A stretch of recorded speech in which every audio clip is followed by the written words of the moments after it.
Made in Module, le rendez-vous de l'initiative économique dans les Monts du Lyonnais.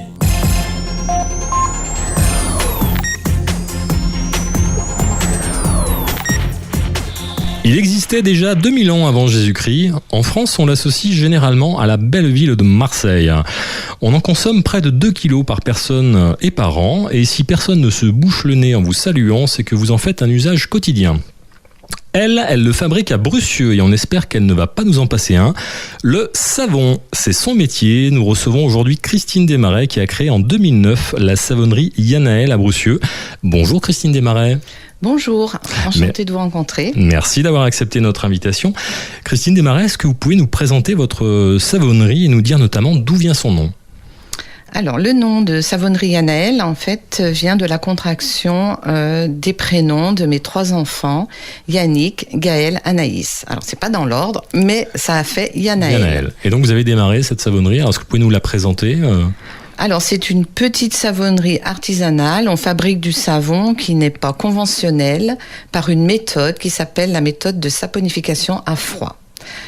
Alors, c'est une méthode ancestrale, comme vous l'avez dit au début en la présentant, mais c'est surtout qu'on obtient un savon qui est extraordinaire pour la peau, puisqu'il contient sa glycérine et puis son surgras, ce que ne contient pas le savon traditionnel. Aujourd'hui, vous avez quoi ? La savonnerie, c'est un atelier, c'est un magasin, c'est comment Alors, au départ, c'était l'atelier qui a été monté et très vite, c'était en 2009, donc, et très vite, le magasin est venu se greffer. On a eu la chance de pouvoir y consacrer une pièce de notre maison qui est dans une tour et on a créé une boutique qui est charmante, d'ailleurs, et où on peut retrouver toute la gamme qui est fabriquée dans l'atelier. Et donc vous êtes fait connaître, alors comment tout a démarré ? Alors au départ, ça a été très difficile parce que comme c'était pas du tout connu ce genre de savon, il a fallu que je fasse les marchés réguliers locaux de la région. Donc je suis allée à Saint-Laurent-de-Chamoussel lundi matin. C'était l'hiver, il faisait froid, mais bon, voilà, je me suis fait connaître comme ça, surtout au départ. Et très vite en 2010, quand donc on a intégré la petite boutique, j'ai créé une boutique en ligne pour vendre ce savon.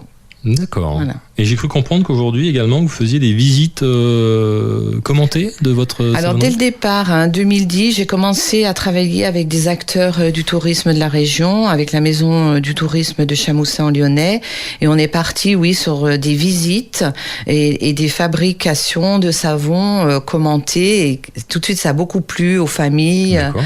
Et ça a été un très très bon moyen de faire connaître ce savon À tout le monde. Très bien.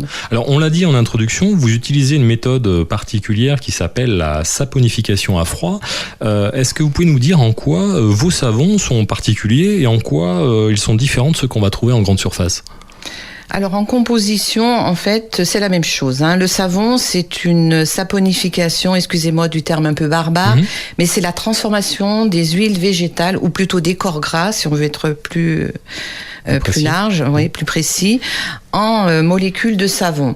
Alors là, le savon traditionnel, en fait, va être cuit et les industriels, à un moment de la cuisson, sous l'action d'une base forte, c'est de la soude, vont ôter la glycérine, malheureusement, qui est faite naturellement, et ne font pas de surgras souvent pour le savon. Alors que nous, en saponification à froid, on ne cuit rien. On a très peu d'instruments, en fait. C'est vraiment c'est de l'huile de coude, j'allais dire, pour le fabriquer. Et nous, on peut pas ôter la glycérine, donc c'est tout bonheur pour la peau. Elle reste naturellement dans le savon. Donc même par rapport à un savon de Marseille, on va dire traditionnel, vous apportez quelque chose Oui, il y a vraiment un gros plus, parce que dans la méthode marseillaise, la glycérine est évacuée. Quand on rince la pâte à savon, elle est évacuée. Le savon de Marseille classique ne contient pas de glycérine végétale et n'est pas surgras. D'accord, alors que j'imagine que les gels douche, c'est encore pire. Alors, le gel douche, en fait, c'est pas du tout du savon. Le gel douche, c'est un tensioactif issu de la chimie du pétrole et en fait, c'est du détergent. Donc on se lave, tous ceux qui se lavent avec du gel douche se lavent. Alors je sais que le mot est un peu dur, ça fait mal quand on dit qu'on se lave avec du détergent, mais les industriels de la cosmétique qui travaillent ce produit, cette molécule, vont rajouter des surgraissants, des produits qui vont faire que vous n'allez pas vous rendre compte de l'effet détergent sur la peau. Mais à la base, c'est un détergent. Mais à la base, faut reconnaître que c'est un détergent. D'accord. Alors, on l'a dit également, vous l'avez présenté, vous avez une activité de vente en ligne qui se combine à l'activité de vente directe. En gros, quelle est la répartition des ventes entre ces deux canaux ? Qu'est-ce que ça vous apporte, cette vente en ligne ? Alors en fait, la vente en ligne, c'est pour les petits fabricants de cosmétiques artisanales comme nous, c'est accessoire. C'est surtout, le site a surtout été créé pour raconter une histoire et mettre une vitrine pour présenter ce savon. Mais je reconnais que depuis quelques années, les ventes explosent, puisque donc j'ai eu beaucoup de clientèle qui m'ont découvert ou à la boutique ou sur les marchés, les foires, les salons, et qui sont repartis de tous les côtés de la France et qui commandent. Donc, ils peuvent commander grâce au site directement. Grâce à ce site. Voilà. Et effectivement, alors moi je l'ai visité, on voit effectivement l'ensemble de vos savons. Vous avez un panel qui est extrêmement large. Ça permet également aux gens de préparer l'achat peut-être ou de découvrir des choses. J'ai voulu dès le départ avoir une gamme assez étendue et qui réponde à des besoins spécifiques, parce qu'il y avait un vrai challenge pour ce savon, puisque faut reconnaître que 90% de la population se lave au gel douche. Donc je me suis dit, il faut vraiment leur apporter quelque chose qui est sain, naturel, mais qui est beau en plus à regarder et agréable à mettre dans sa salle de bain, pour pouvoir attirer la clientèle. Donc effectivement, on a les visuels de chaque savon sur votre site. Voilà, okay. Donc comme ça, on est attiré par un produit.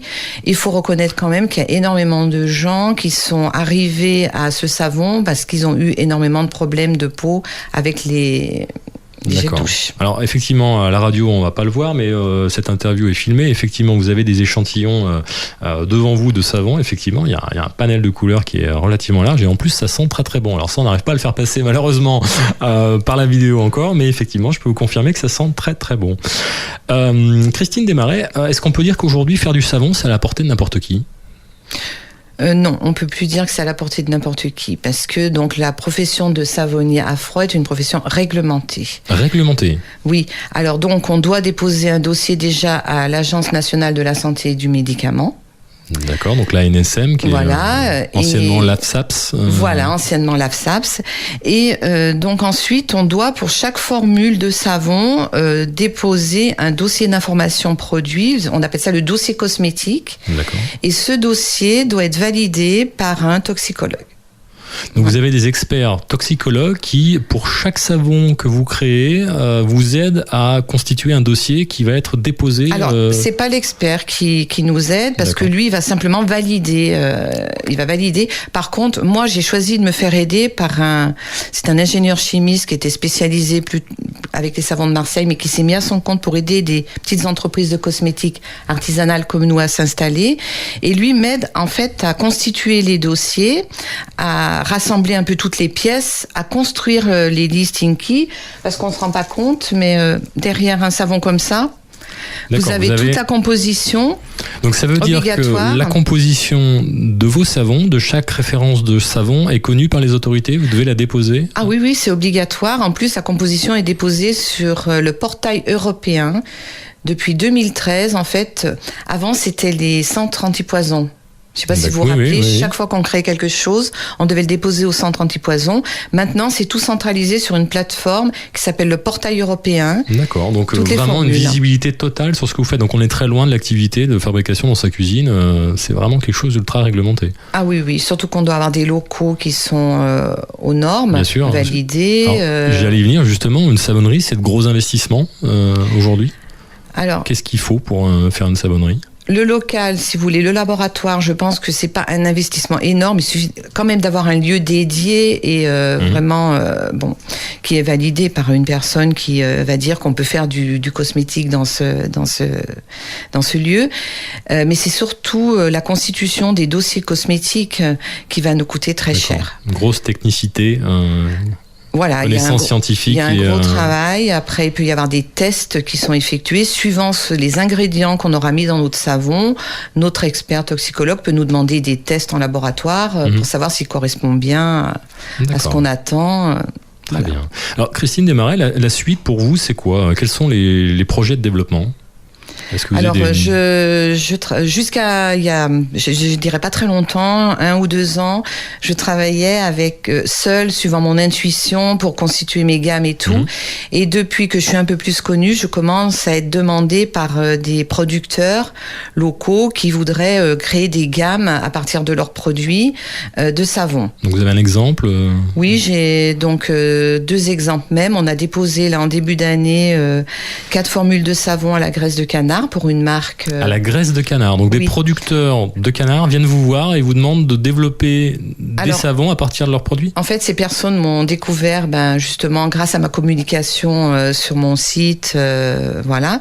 Et en fait, ils élèvent des canards aux portes de Lyon, à Anse, c'est pas très loin. Et je savais pas, moi j'ai appris tout ça, mais la graisse de canard, dans la production par exemple de foie gras, tout ça, on la jette quasiment, on en valorise très peu. Et en fait, là ils ont dit, on en a marre de jeter, on va voir ce qu'on peut faire avec, et voilà. Et surtout, je vais travailler en début d'année avec vraiment un producteur local de mucus d'escargot. Qu'on va rajouter dans le savon. Le savon au mucus d'escargot. On va en parler un petit peu plus tard parce qu'effectivement ça a l'air très intéressant. Et justement, les nouveaux produits, alors concrètement, comment est-ce que vous élaborez un nouveau savon ? Ça se passe comment ? Quel est votre point de départ ? C'est une sensibilité personnelle ? Oui, c'est une passion qui se dément pas depuis maintenant 10 ans. Il faut vraiment être passionné pour faire ce métier. Et quand vous créez un savon, c'est quoi ? C'est ce que vous avez envie de couleur ou c'est plus un besoin pour répondre à des attentes de personnes qui ont des besoins particuliers, j'imagine ? Ça a été plus pour répondre à des attentes particulières. Par exemple, des personnes qui pourraient avoir des allergies à certains produits ou vraiment des peaux très sèches, très déshydratées. Donc on va, suivant ces sensibilités, on va cogiter notre savon et vous allez répondre en fonction, répondre à ces demandes. Très bien. Christine Desmarais, on va tenter de dresser votre portrait et le cheminement qui vous a finalement conduit au savon. Est-ce que vous pouvez nous parler de votre parcours professionnel ?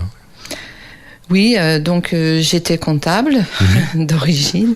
Ensuite, j'ai travaillé dans le médico-social. J'étais cadre de direction, adjointe de direction. Mais j'ai toujours eu la passion du parfum, des plantes, des huiles essentielles. Et je me suis dit qu'un jour, je pourrais faire quelque chose avec tout ça. Et j'ai rencontré une savonnière qui vendait des savons au lait d'ânesse sur un petit marché à Montbrison dans la Loire. Donc le point de départ, ça a été la rencontre sur un marché de quelqu'un qui vendait du savon au lait d'ânesse. Voilà. D'accord. Et alors la suite 15 jours après, j'étais en formation dans le Béarn avec des maîtres savonniers. Et voilà. Donc vous avez rencontré cette personne, vous décidez de changer votre vie et de devenir savonnière. Après, ça m'a pris 3 ans quand même. D'accord. Je suis allée me former et ensuite j'ai construit le projet sur 3 ans parce que il y avait toutes les phases d'essai et surtout il fallait que je rencontre les bonnes personnes qui pouvaient m'accompagner dans ce projet. C'était assez compliqué, voilà. Surtout donc vous avez démarré pour la partie réglementation, on va dire. En quelle année est-ce que vous avez démarré ? Donc j'ai démarré fin 2009. Je suis allée en formation à l'USS, l'Université européenne des saveurs et des senteurs de Forcalquier, où j'ai rencontré un consultant qui me suit toujours d'ailleurs. D'accord. Voilà. Ok. Et alors, les qualités d'une bonne savonnière aujourd'hui, quelles sont-elles ? Alors déjà, faut avoir une bonne force physique parce que on porte des charges qui peuvent être très lourdes. Quand on fait 8 kilos de savon, on peut se retrouver 14 kilos de matière à mixer. Donc pour faire 8 kilos de savon, il faut globalement 14 kilos Et oui, il y a l'eau qui rentre, les huiles essentielles, les additifs, les fleurs, les graines. Ok. Est-ce qu'il y a d'autres qualités ? Alors, j'imagine connaissance de la chimie ou des choses. Oui, faut aimer la chimie, il faut aimer créer, il faut aimer étudier les vertus des plantes. Voilà, faut aimer tout ça. Et au niveau de votre rythme de travail, est-ce que c'est finalement une activité qui est assez routinière ou est-ce qu'il y a des cycles ou des saisonnalités dans votre production ? Oui, il y a des saisonnalités. Le savon va mettre 1 mois et demi pour sécher. On sait qu'on a des périodes qui sont importantes dans l'année. 1 mois et demi entre la production et le moment où vous pouvez le vendre. C'est voilà, ça ? exactement, à peu près. 1 mois et demi. D'accord. Et donc les saisons alors Pour vous donner un exemple, pour préparer le marché de Noël de Saint-Martin-Haut, qui se déroule en ce moment sur 3 semaines à la Maison du Tourisme, les savons doivent être faits au mois de septembre-octobre. D'accord, donc une grosse anticipation sur oui, il faut les savoir besoins. planifier parce que sinon on se retrouve vite à court de produits. On est des petits fabricants, on peut pas faire énormément de quantité. Hein. D'accord. Et l'administratif dont vous parliez tout à l'heure, Alors c'est une grosse part, c'est une grosse partie. Voilà. Alors c'est à nous de jongler avec ça, mais souvent ça prend plus de temps que la fabrication elle-même du savon. D'accord. Et donc dans toute cette aventure finalement qui vous a conduit à créer de toutes pièces une savonnerie, quelle a été votre plus grande satisfaction ? La création, je pense. Le côté artistique. Le côté artistique, l'étude, voilà, des ingrédients, la cosmétique artisanale biologique, locale aussi. D'accord. Voilà, c'est. Et donc pour faire tout ça, quelles sont les valeurs auxquelles il faut croire le plus ? Eh ben, je pense que le bonheur, c'est le chemin et c'est pas au bout du chemin. Donc c'est en créant, travaillant qu'on peut être heureux. Christine Desmarins, on va parler de votre lien avec le territoire. Alors je l'ai dit en introduction, vous êtes basée à Bressieux. Comment est-ce que vous vous sentez aujourd'hui à Bressieux ? Eh ben, je me sens bien. Je pense que ça a été un bon choix pour mon activité. Par rapport à le schéma d'autres collègues qui se sont installés en prenant pas un peu la même chose que moi, oui. Ils ont pas perduré en fait dans le temps. Moi, je crois que j'ai choisi tout de suite de travailler dans la communication autour de ce produit qui était pas du tout connu, avec les acteurs du tourisme, voilà. Donc pour vous, être localisé à Bressieux, ça a été un avantage. Ça a été un avantage, un gros avantage, et d'avoir la boutique tout de suite pour avoir aussi la vitrine physique. D'accord. Et donc les clients de votre boutique, vos clients au final, qui sont-ils ? Ce sont les habitants des Monts du Lyonnais ou c'est plus vaste ? Oui, ce sont les habitants. On peut pas dire que le plus gros de ma clientèle soit du village même, mais par contre vraiment des environs, et ils peuvent venir de très loin aussi. Hein, je vois cet été, l'été, là j'ai accueilli 11 cars de 50 personnes qui venaient de tous les arrondissements de Lyon. C'était des voyages organisés avec des visites pour des producteurs locaux dans les Monts du Lyonnais. 11 cars de 50 personnes, donc un peu moins de 600 personnes, 550. On a été obligé de louer une boutique éphémère, enfin la salle des fêtes de mon village. Et je remercie en passant le maire de Bressieux qui a su me trouver et me donner les moyens d'accueillir ces personnes dans des bonnes conditions. Très bien. Et depuis 2009, donc, est-ce que vous avez réussi à tisser des liens avec d'autres entreprises ou des producteurs ? On parlait tout à l'heure du savon au mucus d'escargot. Vous pouvez nous en parler un petit peu plus ? Oui, ça a été une belle rencontre. Justement, cette personne est venue me voir parce que on a travaillé sur, d'ailleurs cet été, la journée où je vous ai parlé que j'accueillais les 11 cars de 50 personnes. En fait, c'était une journée qui était cogitée. Le matin, ils visitaient la fermélicole des Halles. D'accord. Et l'après-midi, ils mangeaient au restaurant, et l'après-midi, ils étaient... donc avec moi, et ils avaient appelé cette journée Ombule. J'avais adoré. Ombule d'escargot, ombule de savon.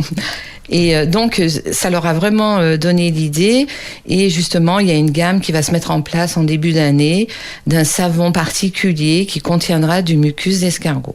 On est en train de travailler que vous avez dessus. travaillé avec les producteurs. Avec Anne-Cécile et Benjamin, voilà les producteurs de l'escargot autrement. Très bien. Est-ce que vous êtes d'autres partenaires ? On évoquait le tourisme tout à l'heure. Il y a un partenariat aujourd'hui avec l'Office du tourisme ou Ah oui. Je travaille beaucoup avec l'Office du tourisme. On est reparti justement pour la saison prochaine sur nos visites pour accueillir donc des groupes, des CE, visites commentées. Et j'ai déjà une réservation pour le printemps prochain. D'accord. Christine Desmarins, vous me confiez avoir réalisé au départ vous-même votre signalétique pour que vos clients et les touristes puissent trouver facilement votre boutique. Est-ce que vous pensez que ce point, la signalétique, d'une manière générale, des points de vente ou des lieux touristiques, c'est un point que les institutions locales négligent un peu trop souvent ? Oui, je pense que on n'est pas assez signalé. On me le fait souvent, le reproche d'ailleurs à la boutique.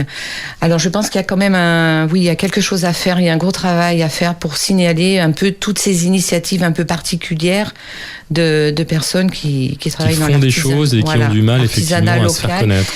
Qui manquent de vitrines en fait souvent, et justement de signalétique pour vraiment les découvrir.